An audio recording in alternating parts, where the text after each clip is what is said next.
Olá amigos, estamos de volta aqui na TIC TV para a apresentação do nosso Pense Nisso, a TIC TV, a sua TV regional, falando para todo o Vale do Paraíba, Litoral Norte, Serra da Mantiqueira e algumas cidades também do Alto Tietê. Muito obrigado pela sua sintonia, você que nos acompanha diariamente pelos canais 25 e 525 da NET, agora claro, são mais de 800 mil pessoas que assinam a NET Claro e tem condição de acompanhar o nosso programa. Eu tenho certeza que muitos dos assinantes estão acompanhando a TIC TV, toda a sua programação e também o nosso Pense Nisso, que diariamente traz um assunto diferenciado. Personalidades, assuntos dos mais variados segmentos.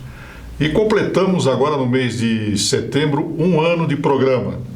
184 personalidades passaram aqui pelo nosso programa e nos contaram coisas interessantes e você ficou conhecendo muita gente boa da cidade, da região e trazendo aqui a sua palavra, trazendo o seu conhecimento no nosso programa.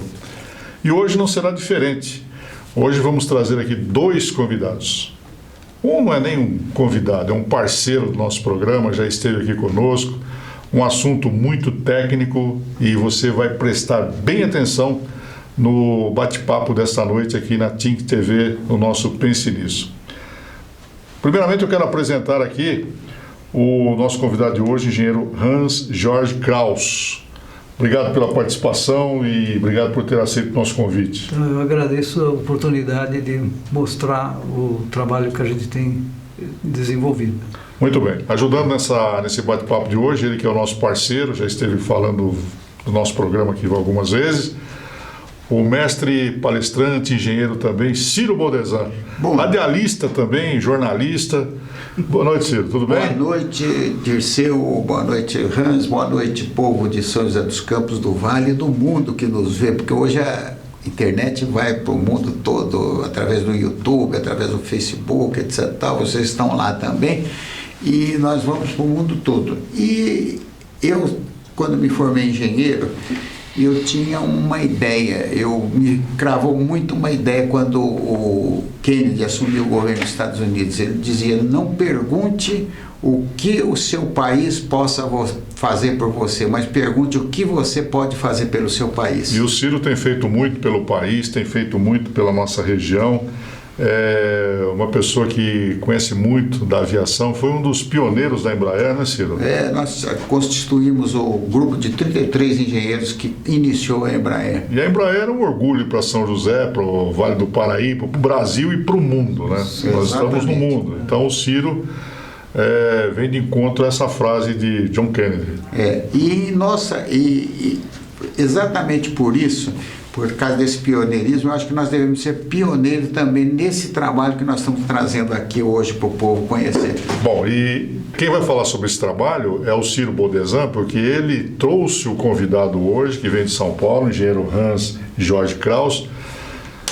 Que com esse nome difícil, ele é brasileiro, viu? Ele veio com 2 anos para o Brasil e se formou engenheiro aqui no Brasil, mas ele de nascimento ele é alemão, então, mas de coração é brasileiro. Sabe o que é isso aqui? Muita gente fala assim, será o Zé Pilim? O Zé Pilim, né? O Zé Pilim, né? Zé Pilim. Então, este dirigível, que é uma criação do engenheiro Hans, ele pode estar aqui no Brasil e no mundo. E quem vai começar a falar sobre ele é o Ciro. Ciro, apresenta o nosso convidado de hoje. O Hans, ele é engenheiro e é especializado em sustentabilidade, que é uma das palavras-chave desse século, e ele faz equipamentos de controle de meio ambiente e principalmente queima de gases tóxicos no mundo. Ele tem mais de 3.000 equipamentos no mundo todo, na China, na Europa, nas Américas, nos Estados Unidos, em tudo quanto é lugar instalado. E ele é uma pessoa que tem um hobby muito interessante, que é dirigível. Ele gosta de aviação, principalmente da área de dirigível. E o que tem a ver esse dirigível, engenheiro, com o meio ambiente? Bem, é o seguinte, o meio ambiente hoje em dia ele está sendo afetado pela ação meio diria, desastrosa, humana, tá? Porque o homem está precisando de cada vez mais recursos, tá? E a exploração desses recursos, ela não está sendo feita como poderia ser. Então você vê a quantidade de estradas que estão sendo traçadas, você vê as explorações vegetais, animais e minerais, principalmente, que são feitas de uma forma abusiva, tá? E evasiva também. E o que acontece? Você depende exclusivamente de ferrovias, você depende de rodovias, tá? A parte aérea seria só para produtos mais nobres, mais ferrovia acabados. E rodovias são carentes, né? Principalmente nesses lugares de mata fechada, né? Sim, então o que acontece? Você, quando você vai construir uma estrada, que nem, por um exemplo, a Transamazônica, tá? Você imagina quantas árvores foram derrubadas, quanto se gastou e quanto se gasta para fazer a manutenção e manter uma rodovia dessas, tá? Agora, ela é uma linha muito tênue no meio de uma área tremenda que poderia ser explorada, tá? Então, o que falta? Falta um meio de transporte que não dependa de ação pública, que não dependa de muitos recursos, tá? E que o único recurso que realmente vai ser necessário é a construção desse veículo, tá? Que não é novidade, veja bem. Que veículo é esse, então? É um dirigível que foi baseado, eu fiz esse projeto totalmente baseado no Hindenburg, tá? Eu estive no ano 2000, eu estive na Alemanha, eu já estava com a ideia de fazer alguma coisa e falei com o Dr. Klaus Hagenlocher, que era o engenheiro-chefe da Zeppelin-Werke na Alemanha. Tá, ele estava na época construindo, ele tinha construído o NT-60, é o dirigível hoje mais moderno que existe. Tá? Detalhe para o nosso telespectador é o seguinte, é que nós não estamos querendo fazer um Zeppelin, nós estamos querendo fazer uma quarta geração de dirigíveis, ou seja, trazer o que era um sucesso na época, em 1920, 1930 até 1938. Esses Zeppelins ainda são fabricados na Alemanha? Não, esse NT sim, mas ele é de um outro conceito. O que acontece? É o que ele estava falando. Esse dirigível é a quarta geração. O dirigível de segunda geração é esse NT-60. Ele é um dirigível que tem uma capa, parece um bote de borracha, e tem uma estrutura interna que segura a motorização, as cabines e tudo mais. Tá? Mas ele é inflável. Se você soltar o gás dele, ele fica totalmente murcho e perde a manobrabilidade e tudo mais. Já o Hindenburg, naquela época, ele era estruturado, ele tinha toda uma estrutura treliçada e recoberto com lona, e ele tinha bolsões de hidrogênio que faziam a sustentação. Tá? Então, o que acontece?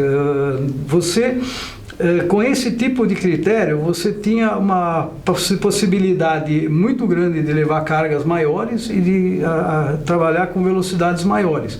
Só que o custo desse tipo de construção, hoje em dia, seria inviável. Tá? Pelo preço que estão os aviões e tudo mais, você teria, digamos, um dirigível tipo Hindenburg, custaria mais do que um Antonov ou até um A380. Antonov é aquele avião russo, né? Do mundo, né? Tá, então esse dirigível custaria mais do que o avião? O Hindenburg, tá aqui com aquela tecnologia. Então, o que acontece? Quando eu encontrei com esse doutor, ele me passou o projeto do Hindenburg, eu estudei o projeto do Antonov, eu estudei o projeto do A380, estudei o projeto do helicóptero, aquele helicóptero russo mais poderoso que tem, e aí eu vi todos os prós e os contras, e aí eu consegui dar um passo além, desenvolver uma quarta geração de dirigíveis. E a ideia nossa é trazer esta arte do século passado ao estado da arte de hoje, utilizando todos os conhecimentos de engenharia de hoje, dos quais nós somos mestres, praticamente, porque nós temos a terceira manufatura de aeronaves do mundo, né? Então, o que acontece? E também aproveitando o momento que o dólar está muito baixo, né? Está muito alto e o real está baixo, a nossa mão de obra de engenharia é muito barata para desenvolver um produto desse daí.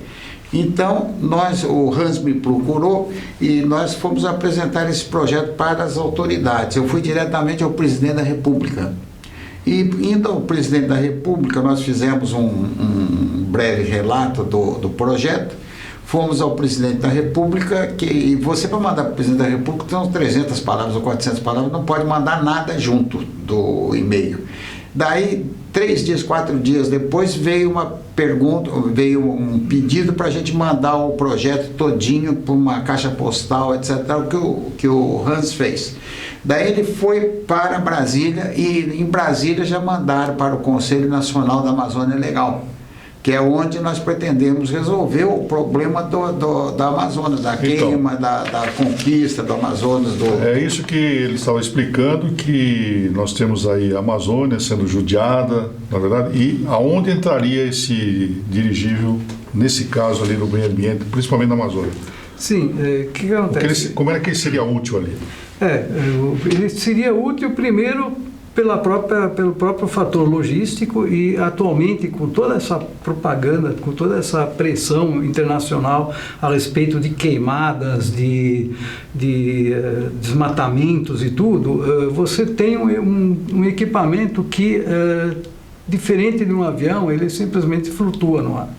Tá, então eu posso... Ele não precisa pousar. Ele não precisa pousar. Isso é um ponto muito favorável. Essa ideia, na verdade, surgiu de uma empresa que faliu, tá? A Cargo Lifter. Ela também surgiu no 2000, e em 2008 eles faliram.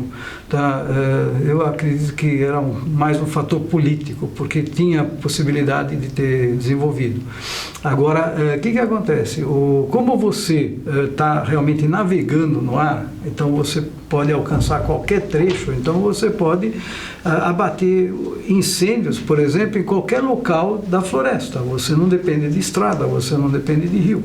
Tá? Você simplesmente vai abater qualquer incêndio, você pode sobrevoar, você pode manter inclusive postos fixos para fazer uma observação da área lá para evitar desmatamentos, tá? E você pode passar a explorar ela de uma forma ecológica, tá? Que nem a gente tinha comentado. Você pode, por exemplo, fazer uma coleta seletiva. Você está precisando de árvores para uma matéria-prima, você não vai derrubar a mata, você vai pegar uma árvore que te interessa e você não vai destruir a floresta. Numa queimada, então, esse dirigível, ele flutua, ele pode descer no rio, pegar a água e apagar o fogo? Exato, ele desceria... Qual a capacidade dele de... Olha, o que eu estou imaginando que seria interessante, já a partir do Hércules, que seria um dirigível para 200 toneladas de carga, ele já... 200 toneladas? Ele já seria útil, seriam 200 mil litros de agente extintor, seria mais do que o 747.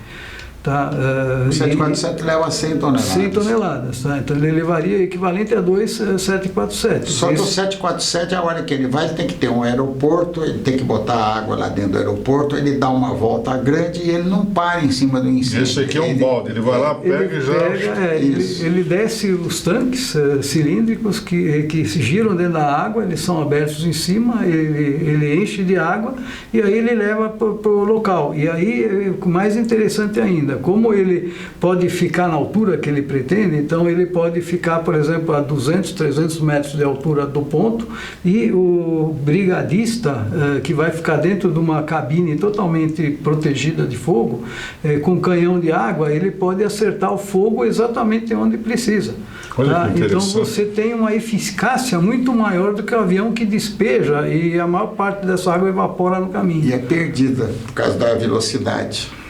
Projeto interessante, né? É isso que nós estamos acompanhando, ouvindo hoje aqui no nosso Pense Nisso. Daqui a pouquinho o Ciro vai falar também sobre a receptividade do governo federal em relação a esse projeto. Nós vamos no intervalo comercial e já voltamos a falar com o engenheiro Hans Jorge Kraus e também com o nosso Ciro Bodesan aqui no Pense Nisso. Até já.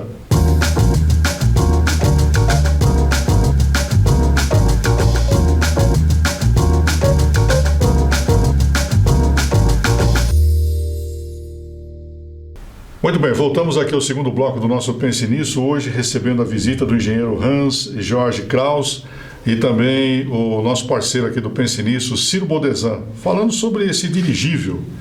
No primeiro bloco você acompanhou e ouviu, é um projeto que estivesse hoje na Amazônia, né, estava resolvendo o problema das queimadas, né, porque são 200 mil litros que comporta esse dirigível aqui, vai no rio, suga aquela água e joga no fogo. É isso, Gero? Isso, e pode ser feito um maior, para, por exemplo, 1 milhão de litros também. Sério? Tá, que Desde seria o tamanho que vezes. você consiga fazer,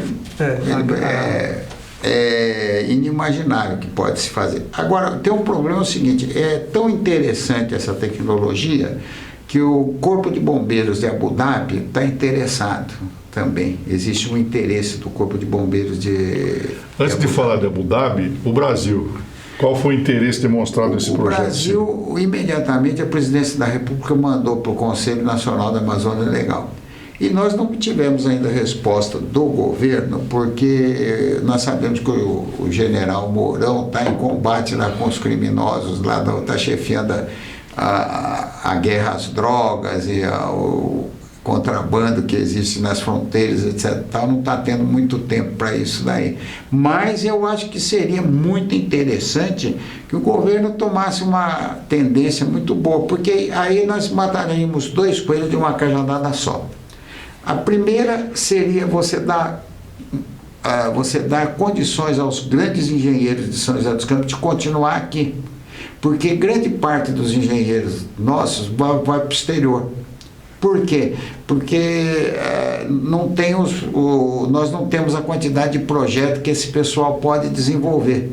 Existe uma falha, talvez, de capital, que o BNDES está sem capital, e existe uma falha de política, digamos assim, de implementar grandes projetos. Esse aí seria um grande projeto que nós calculamos que daria até uns 2.000 empregos aqui na cidade de São José dos Campos. Então, se o governo... Para a Embraer, mantendo o corpo técnico da Embraer. Se o governo... A pandemia que criou um impasse para a indústria aérea também. Inclusive, nós falamos com o pessoal da Irkut, eles também estão querendo retomar, porque eles também não estão com nenhuma perspectiva de venda de aeronaves nos próximos 2 anos. É a empresa russa que faz os aviões na Rússia.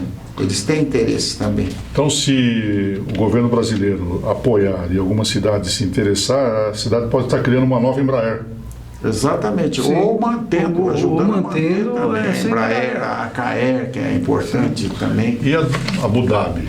Olha, Abu Dhabi, o que acontece? O pessoal é uma das maiores empresas que trabalha com equipamentos de combate a incêndio, tá? Eles adoraram a ideia e tudo, só que eles falaram, olha, na hora que você tiver o equipamento aí, nós vamos querer comprar um monte, tá? Agora, podemos até ajudar a construir, agora a gente não tem nenhuma ideia de construção, porque não é a nossa área é combate a incêndio, tá? Agora o equipamento, tá? Os adendos, os equipamentos que vão ser usados na aeronave, esses a gente faz. Agora a aeronave, vocês precisam achar quem faça.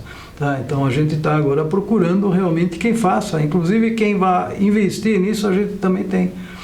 Tá, então eu precisaria realmente uma empresa do porte da Embraer, tá, com o conhecimento, com todo o quadro de engenheiros para desenvolver esse projeto. E eu quero entrar em ação aqui mais uma vez o seguinte, eu tinha 26 anos, 27 anos, fui convidado para fazer um avião que iria voar bastante, queriam ser feitos 150 aviões, que era o Bandeirante. E eu fui lá como engenheiro novo, fui lá e participei dessa aventura com o Major Osíris na época. E nós fizemos um avião que ninguém acreditava, porque nós mal fazíamos uma bicicleta, fazer um avião up-to-date quer dizer, dentro da tecnologia moderna, um bando de jovens, assim, todos os estrangeiros que vinham aqui falavam, vocês são loucos querendo fazer avião. Quem faz avião é o jovem, gente de 60, de 50 anos, de 70 anos. Vocês não têm idade para fazer. E o mais velho era o Osíris, que tinha 34 anos na época. Isso porque não tinha skate naquela época. Senão o pessoal chegava de skate. Então, baseando nisso daí, e baseando nos ensinamentos do Osíris. O Osíris tinha 2 ensinamentos interessantes. O primeiro ensinamento que ele dizia era o seguinte: sonhar pequeno e sonhar grande demora o mesmo tempo e custa o mesmo trabalho. Então, por que não sonhar grande? E Walt Disney dizia o seguinte: é bom competir no impossível, porque lá tem pouca gente que compete. Então, quando você vê o negócio, você fala, puxa, esse negócio é impossível, mas é aí que a gente tem que entrar, é aí que a gente tem que sair, que ver que não tem concorrência, e é aí que a gente pode fazer, porque o pessoal que faz o dirigível hoje, eles estão presos às ideias do passado. E a nossa que é da Alemanha. Que é da Alemanha, quer fazer nos Estados Unidos, quer fazer até a terceira geração, não um super rígido com o estado da arte de hoje, da engenharia. E esses dirigíveis que são fabricados hoje, eles atendem a quê? Olha, eles hoje são mais para propaganda, tá? Vamos dizer, eles trabalham. É o seguinte, tá? Se você quiser, por exemplo, levar minério de ferro do Brasil para a China, você usa o quê? O navio. Tá? Agora, se alguém chegar e falar, pô, eu vou fazer um bote de borracha gigante para levar minério para lá, quem que se atreveria? Que vantagens teria? Nenhuma. Agora, eu tenho barco, tá? E tenho bote de borracha. Pô, o bote de borracha é fantástico para a função dele, para chegar no barco, para sair para as praias e tudo mais. Agora, o barco, quem vai navegar, quem vai enfrentar mar bravo, quem vai dar conforto e tudo mais é o barco. Tá? Então, eu estou construindo, na verdade, o navio. É um navio aéreo. Exato, é um navio aéreo. O que existe hoje é o bote de borracha. Tanto é que nós pusemos lá na nossa assertiva para o presidente da República, na carta que eu fiz para ele apresentando o projeto, eu disse o seguinte: como existem os navios porta-containers ou superpetroleiros que singram os mares do mundo, nós podemos ter superdirigíveis que singrarão os oceanos, amazônicos. Tenho essa estrutura super rígida, tá? Eu posso navegar a velocidades de até 350 km por hora, equivalente a uma velocidade no helicóptero. Só que levando 1.000 toneladas, levando 200 toneladas, levando, por exemplo, passageiros, 330 passageiros num modelinho pequeno, tá? Para ir de um estádio para outro. Você fala modelo pequeno com 330 passageiros nesse navio aéreo? Porque pode ser bem maior. Até de você fazer. Depende da velocidade do... Agora, e esses outros países aí desenvolvidos, eles não demonstraram interesse ou não foram procurados? Eu vou dizer uma coisa, tá? O dirigível, todo mundo sabe do potencial desse dirigível, isso não é desconhecido, tá? Principalmente dos grandes capitalistas. Tá? Tal que quando uma época lá os árabes estavam querendo aumentar demasiadamente o petróleo, os americanos falaram, olha, vocês param por aí, senão nós vamos entrar com o dirigível. Aí eles diminuíram os preços.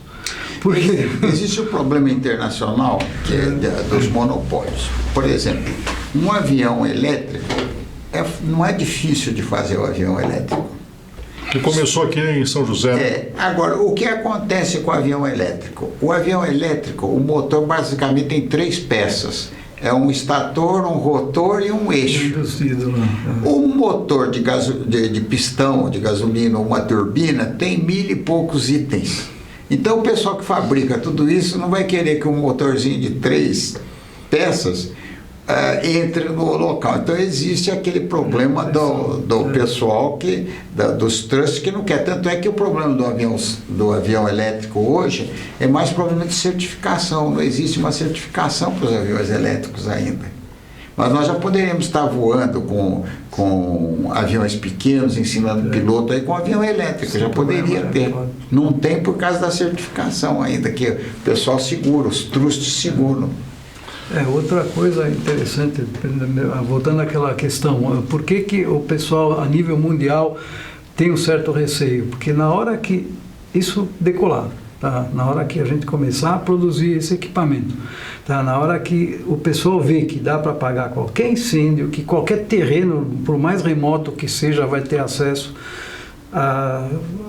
o trânsito entre ilhas ali no Pacífico, que quando tem furacão fica todo mundo escondido, afunda todo mundo e tal, tudo isso acaba, tá? E você vai ter uma oportunidade de usar a atmosfera como meio de transporte, que não precisa de poder público, não precisa de ninguém, tá? Só ele mesmo, tá? Então isso daí significa uma ameaça para uma série de grupos, tá? Então eles, tal que aquele dirigível grande que eu te comentei, o Cargo Lifter, ele foi comprado pela Mercedes, e quando a Mercedes comprou, ela fechou.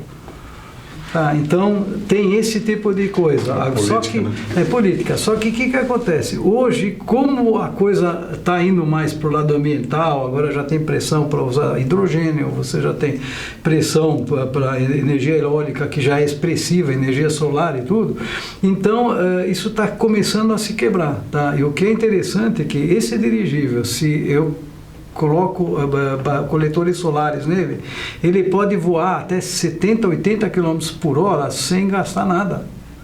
Então você teria um custo frete mínimo, tá? Então você pode levar resíduos, você pode levar um monte de coisas que hoje o custo do transporte inviabilizam. Então você abre um monte de leques também. Só para mais um intervalo comercial, hoje nós estamos conversando aqui com o engenheiro Hans Jorge Kraus, que é o idealizador desse projeto aqui, desse dirigível, e também com o Ciro Boldezan, também engenheiro, já trabalhou muitos anos na Embraer, foi um dos fundadores da Embraer, né? Com aquele grupo que ele contou no bloco anterior. E vamos voltar já falando mais desse assunto muito importante hoje aqui no nosso Pense Nisso, com essas duas personalidades, dois engenheiros Hans e Ciro Boldezan, aqui no nosso Pense Nisso. Voltamos já.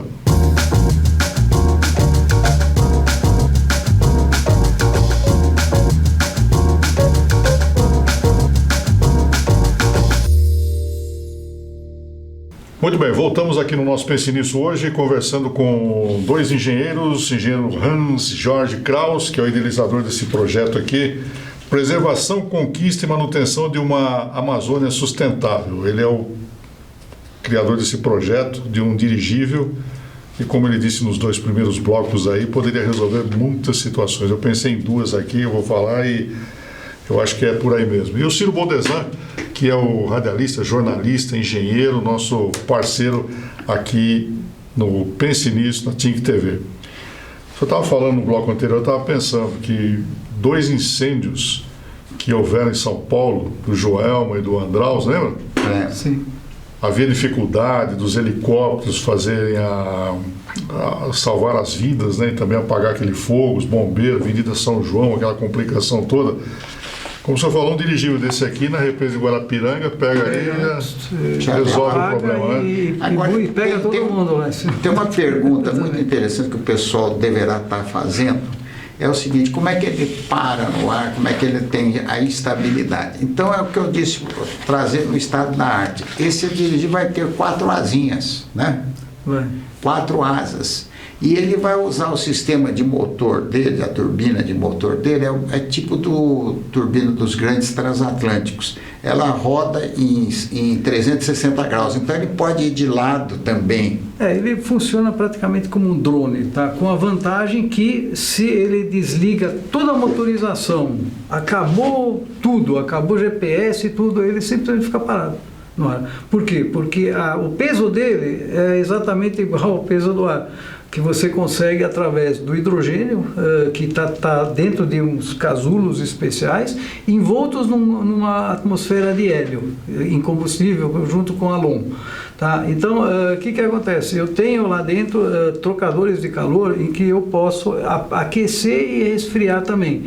Então, eu posso manter ele exatamente no peso para ele ficar totalmente estável no ar, sem necessidade de qualquer motorização. Porque o avião, ele voa numa situação assim, ele voa num ângulo. Então você tem o vento batendo por aqui, e a hora que o vento bate por aqui, tem uma componente que sustenta o peso dele. Por causa que ele tem que andar numa velocidade. Tem uma velocidade que leva ele para frente e outra que sustenta o peso. Tem que sustentar o peso. Se você quer subir, você tem que ter mais força para você subir. Então você dá mais motor. Se você quiser baixar, você dá menos motor, ele vai baixando. O peso dele vai levando ele para baixo.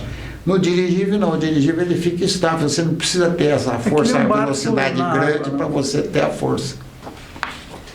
Olha que projeto maravilhoso, tem interessante. mais uma coisa que provavelmente todos os engenheiros e o pessoal vai falar, esse pessoal está pirado, porque como que ele vai pegar 1.000 toneladas de água com um dirigível que já está estável ali, e como que ele vai levantar 1.000 toneladas de água de repente, tá? Então isso daí todo mundo vai falar, é impossível, tá? Só que o que acontece? É o mesmo conceito do avião. Esse dirigível ele tem cortinas de ar na superfície superior dele, que sopram ar nas beiradas. Tem duas funções.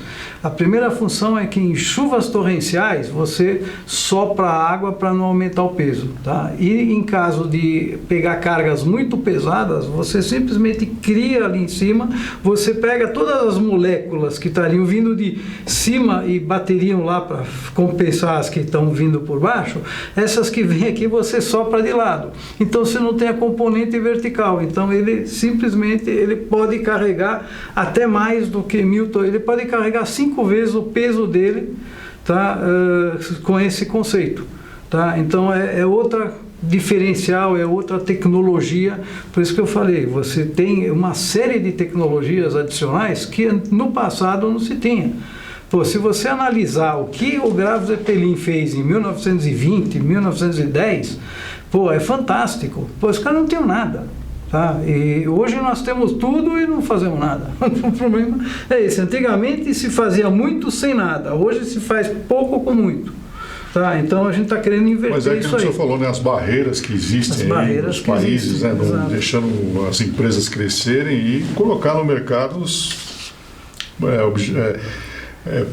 objetos maravilhosos como esse aqui, né? É verdade. Isso aí pode resolver todos os problemas ambientais. Da Embraer. Nós temos tem vários problemas que têm que ser enfrentados nesse projeto. Mas nós temos uma engenharia capaz de enfrentar esses projetos aqui dentro de São José dos Campos. E nem é complicado, tá? Dizer, dessa forma que eu concebi, ele vai ser fabricado na vertical. Quanto tempo o senhor está trabalhando nesse projeto? Olha, na verdade eu comecei em 1999, tá? Para 20. Em 1909 surgiu a ideia, tá? A ideia seria para levar os excedentes agrícolas para os polos, para fazer uma reserva de alimentos.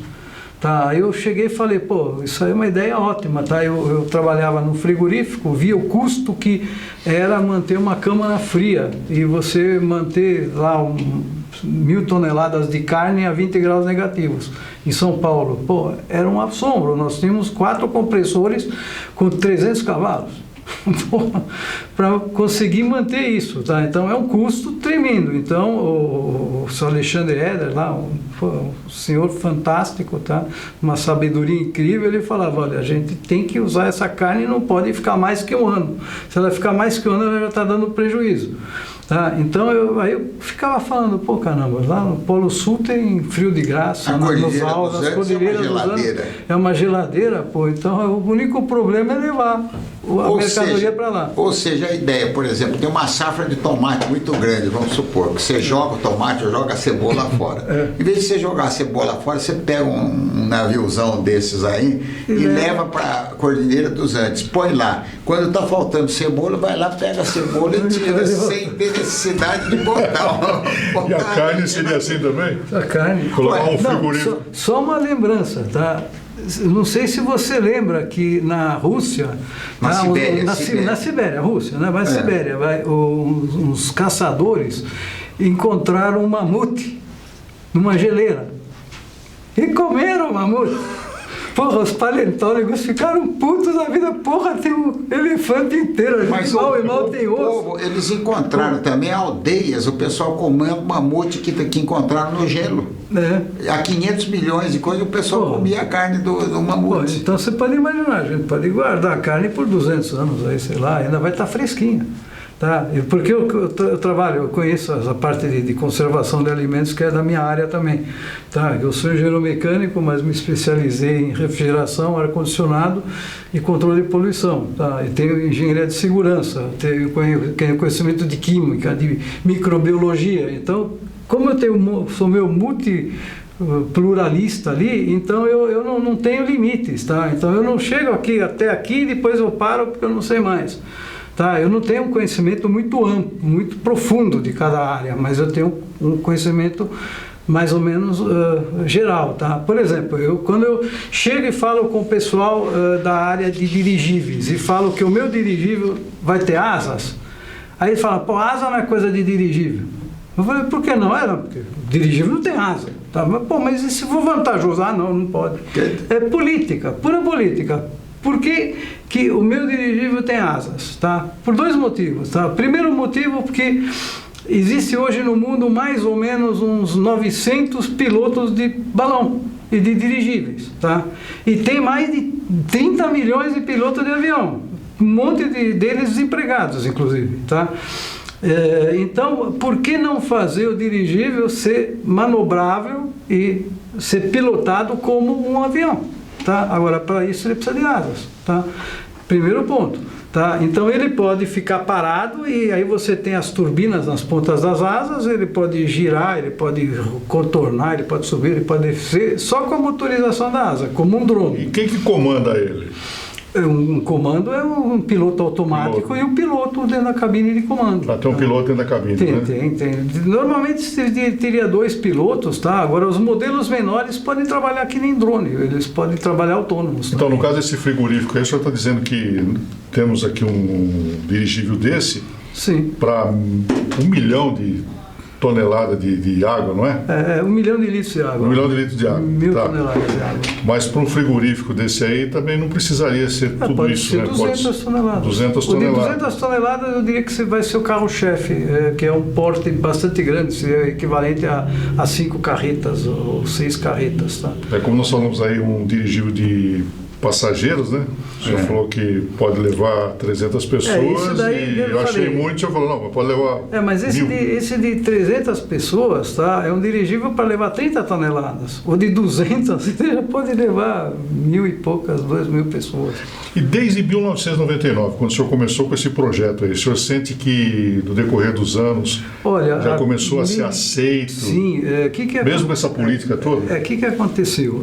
Mudou muita coisa por conta da tecnologia elétrica, os drones, tá? Então todo mundo ficou fascinado pelos drones, tá? Porque é um negócio da moda no momento, tá? Então o pessoal já desfocou um pouco do outro negócio, tal, que agora eles estão querendo fazer táxi drone, estão querendo fazer um monte de coisa, entrando no trânsito da cidade, tá?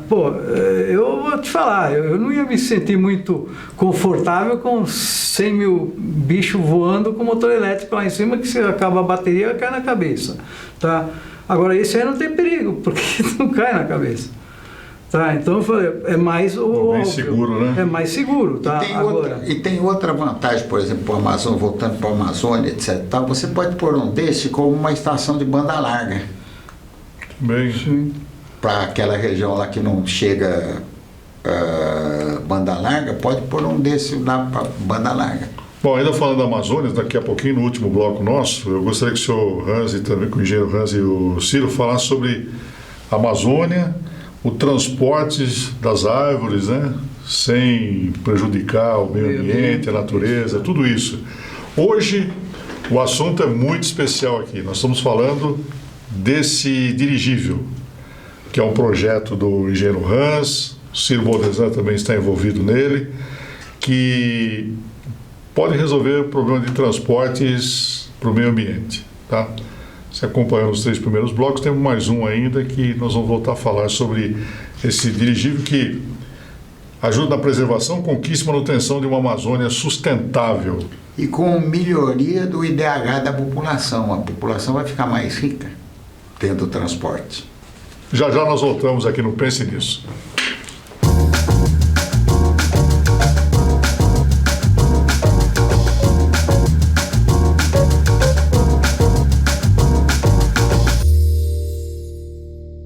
Muito bem, voltamos aqui no nosso Pense Nisso na Think TV, hoje conversando com o engenheiro Hans Jorge Krause e também com o Ciro Boldezan, falando dessa alta tecnologia, essa maravilha que é esse dirigível, é um projeto aí do engenheiro Hans, que pode resolver muitas situações do transporte. É um navio no ar, navio voador. E tem uma coisa muito interessante que nós esquecemos de falar, que é importante.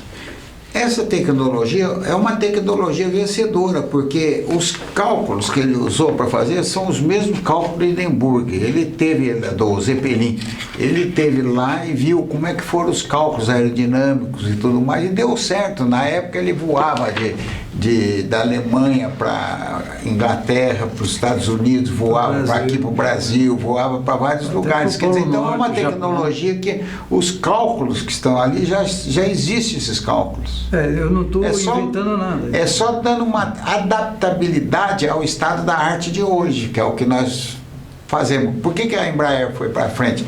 Que ela sempre se pôs no estado da arte, no estado da arte da tecnologia. Ela pôs sempre a tecnologia mais nova possível dentro dos aviões. E nós queremos fazer isso daí no avião. Não tem tanta tecnologia, né?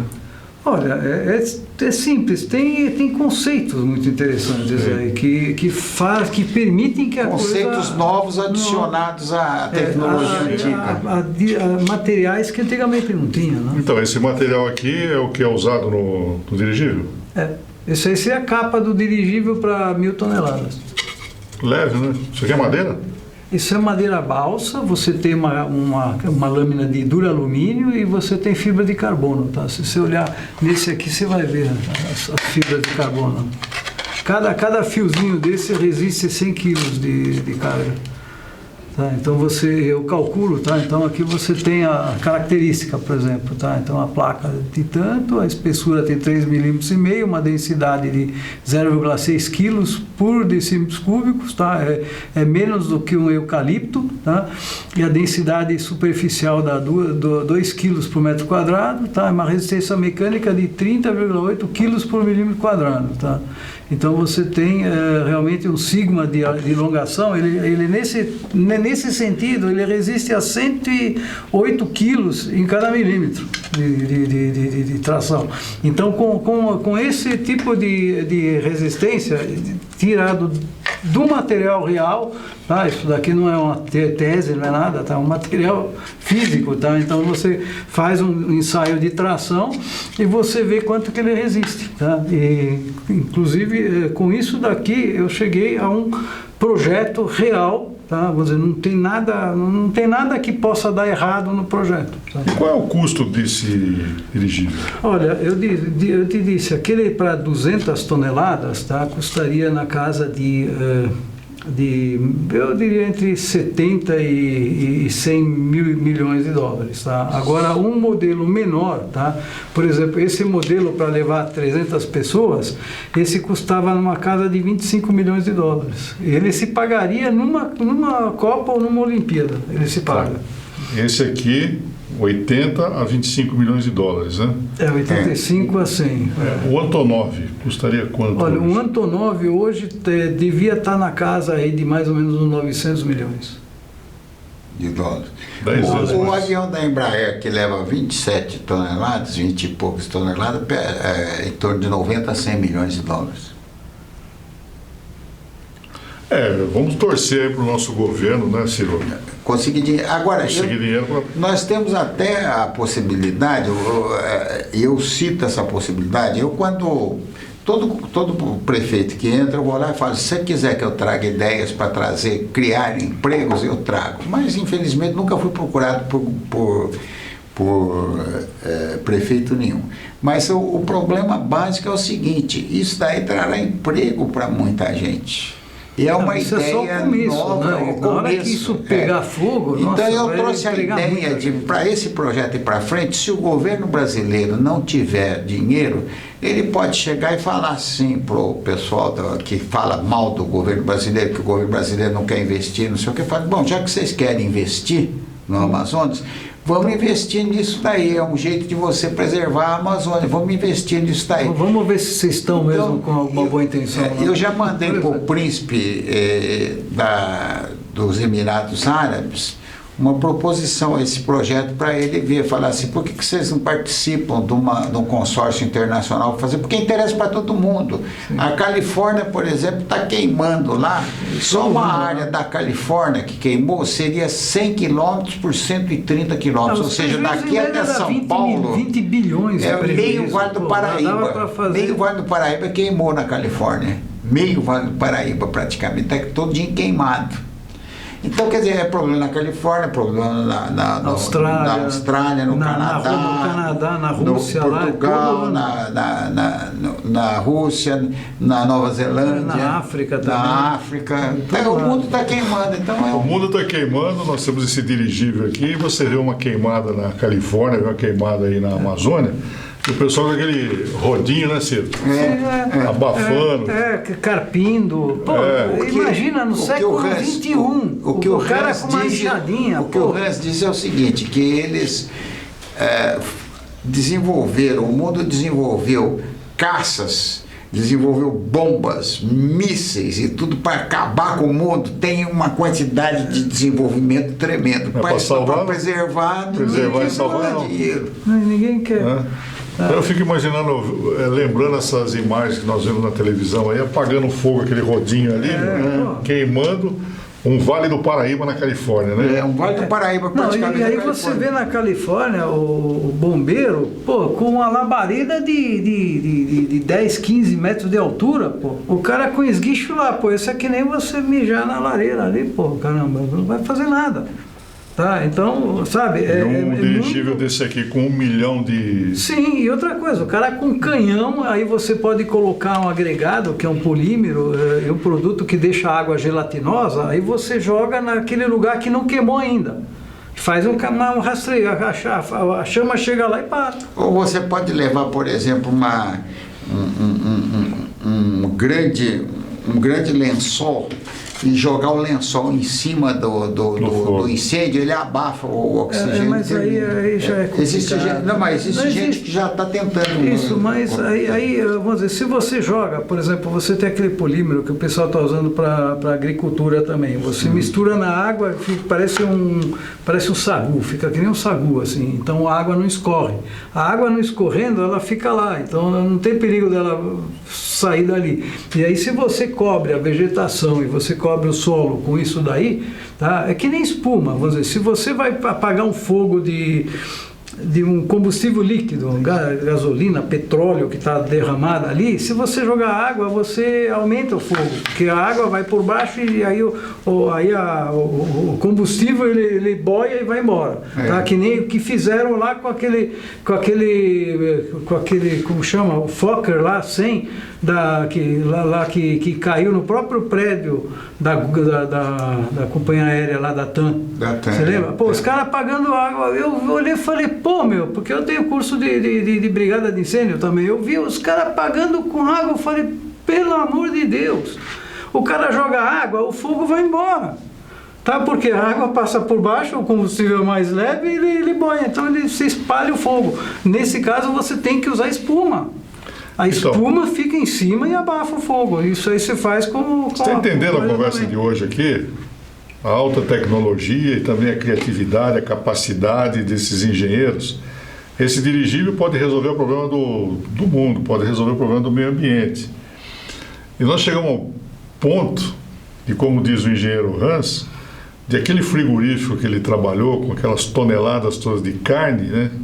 Aquele frigorífico dando uma despesa tremenda, né, de energia e tal. Era frigoréder na época. Frigoréder. Você pega aquela carne e vai resfriar ela onde? Lá no Polo Norte? No Polo Norte, nos Andes. Nos Andes, você deixa a carne lá, congelando, né? Isso, o que é interessante. Desse dirigível, que dá 190 por hora. Pode chegar até 350. Os modelos maiores, para você andar numa velocidade boa, seria 100, 110. Não, 210 é bom. Agora, que nem eu falei, se andar 80, para cargas de baixo valor agregado, você anda com energia solar e não gasta nada. E cidades como São Paulo, Rio de Janeiro, as grandes cidades, né, Belo Horizonte, deveria ter um desse aqui. Se tivesse um desse, o Museu Nacional não teria pego fogo, porque iria por cima. Nós falamos aqui do Andraus, falamos do edifício Joelma, né, que um desse aqui já teria resolvido uma situação. Não, e outra coisa, você pode imaginar, você tem os modelinhos pequenos, tá, que seriam baratos, custariam talvez uns 3, 4 milhões de dólares. Você faz uma UTI móvel. Em vez do cara ir de helicóptero, que aí não sabe descer lá, e aí o cara tá lá esticado no chão, simplesmente você chega lá, o cara desce com a maca, leva aí o hospital, tá lá em cima já, ele já sai medicado, já sai na mesa de operação e tudo. Tá? Quanta gente você não vai poder salvar com isso? E outra coisa, esses modelos pequenos, você pode fazer eles estacionários a cada 40 quilômetros em toda a costa e em toda a divisa. Tá? Você pode ter um controle de fronteiras perfeito. Tá? Porque você tem ali, digamos, umas 10 unidades pequenas e uma grande que recolhe esse aqui todos os hoje dados. resolveria a situação do Mourão lá na fronteira, né? Putz, ele pegava todo mundo de calça curta. Existe uma outra coisa. Eles chegam e falam, a mocidade chega e fala assim, pô, mas vocês são velhos para fazer isso. Eu tenho 80, você tem 70. Eu tenho 70. Você tem quantos anos? 25. 25 em cada perna e os braços. Ele esqueceu de contar os braços também. Mas não tem nada. Mas, então, o que acontece? Eu quero lembrar ao pessoal que dos prêmios Nobel, os judeus, eu não sou judeu não, hein? Mas os judeus, 20% dos prêmios Nobel do mundo vêm de judeus ou descendentes de judeus. E quem foi o maior judeu? Segundo os próprios judeus, o maior judeu foi Moisés. E quem foi Moisés? Moisés era simplesmente um pastor que pastorava as coisas do sogro dele. E aos 80 anos de idade, chegou e falou assim, a sua missão, Deus chegou para ele e falou, a sua missão é tirar o povo de Israel do Egito e levar para a Terra Santa. Aos 80 anos. Então, Moisés, até os 80 anos, não era conhecido. Só depois dos 80 que ele ficou conhecido como o maior homem da raça judia. Esse é o nosso Ciro Boldezan, tá vendo? Conhecimentos bíblicos aqui também no nosso conhecimento de hoje. Então, agora que você fala, esses velhinhos que estão fazendo aí, nós estamos tentando ajudar. Sumidade, muita inteligência, grande palmeirense, né, Ciro? Isso. Grande palmeirense. Engenheiro Hans, parabéns por tudo que o senhor tem feito aí em sua vida. Antes de você terminar, que você está querendo terminar, mostra a patente chinesa. Só para você ver, né? Tem a russa lá também e tudo mais, só para você ver o que é, vamos dizer, como... Já está patenteado na China, na Rússia, nos Estados Unidos. Tá? Na Rússia, Estados Unidos, China, Alemanha, Inglaterra e Brasil. Eu estou vendo aqui, alguém está imaginando aí em casa, ele está lendo, né? É tudo em chinês. Aí, ó, tá vendo? Agora, é uma dica para quem faz que nem eu, que tem que patentear. Vamos dizer, para você fazer uma patente internacional, tá? É caro. Tá? Inicialmente você faz a patente internacional, agora depois você tem que nacionalizar. Tá? Em cada país que te interessa. Tá? Agora, não sei agora, depois dessa pandemia, o que aconteceu, mas eu tenho diversas patentes internacionais que depois eu só nacionalizo na China. Por quê? Porque ali é o lugar que eu sempre vou poder produzir mais barato que em qualquer outro lugar. Então, se alguém copiar a patente, não tem problema. Pô, aí eu fabrico mais barato na China e tiro o cara do... O cara pode continuar fazendo, não tem problema, tá? Mas eu não quero ser o único que faça assim. Inclusive, tiver um monte de gente querendo fazer esse dirigível, eu fico contente, porque, pô, o mundo está precisando disso. Vamos torcer para que esse projeto aqui seja aceito pelo governo brasileiro, né? O Ciro já conversou até com o presidente. Então, quem sabe nós tenhamos aí, 2021, uma boa notícia, né? Principalmente para a cidade de São José dos Campos. E que a do Abu Dhabi também volte a entrar em contato e já comece a fazer umas encomendas, né, Ciro? Exatamente. Não é não? Vamos... Engenheiro, muito obrigado pela sua participação no nosso programa aqui. Aí. Foi muito bom conhecê-lo, foi muito bom conhecer esse projeto aqui também, que é maravilhoso, não só para o Brasil, para o mundo. Ciro, obrigado por nos trazer esse ilustre convidado no programa de hoje. Aí. Tá? E abraçando qualquer tentativa para melhorar a cidade. Ciro, obrigado pela participação, obrigado também, engenheiro Hans. Parabéns mais uma vez por que o todo esse Palmeiras projeto. vença esse campeonato. Amém. Obrigado, Ciro. Obrigado, engenheiro. E com essa dupla aqui de sumidade e inteligência, nós vamos terminando o Pense Nisso de hoje aqui na TIM TV. Muito obrigado pela sua sintonia. Pode escrever, pode perguntar que nós vamos trazê-lo de volta aqui no nosso Pense Nisso, tá bom? Obrigado, uma boa noite. Obrigado a vocês, obrigado e até amanhã. ao público. Tchau, tchau.